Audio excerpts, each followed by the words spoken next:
1035 WEZL Charleston. On the web at WEZL.com. I just need you now. That's Lady Antebellum on WEZL. 7:03 at the Weasel. Good morning. Coming up in less than 20 minutes.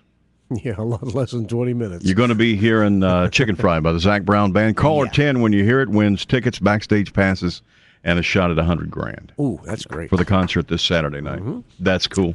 7:03 now at WEZL. Good morning. Checking some headlines. It's day 42 since the oil began gushing from the blown-out well in the Gulf.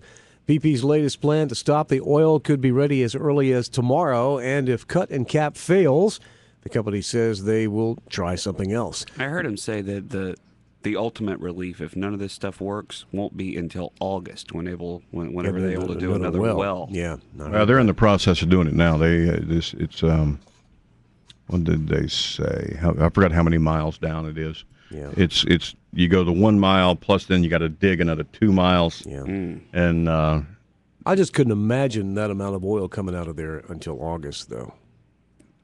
And even with this cut and cap, they're saying that's going to increase the spillage by 20%. Yeah, they get this. I heard a guy describe it. He said if you can imagine something going wrong with the water hose, just on a small scale, something going wrong with the water hose at the outside spigot in the house, mm-hmm.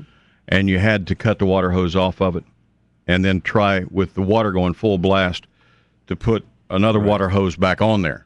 He said, imagine that times 1,000,000. And he said, you can imagine the pressure of that oil coming out of the earth straight up. And he said, that's basically what they're going to try to do. They're going to cut the top off of it and then try to put another hose on top of that jet. Yes. They have their work cut out for us. That's for them, that's for sure. And meanwhile, President Obama is going to be meeting at the White House today with the co-chairman of the commission investigating that spill.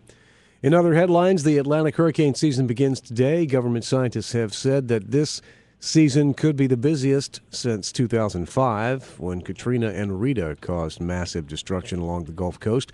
The first named storm of the 2010 season, Alex.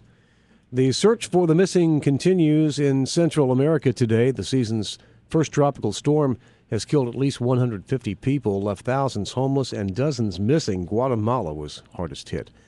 Al-Qaeda has announced that its number 3 official has been killed along with members of his family.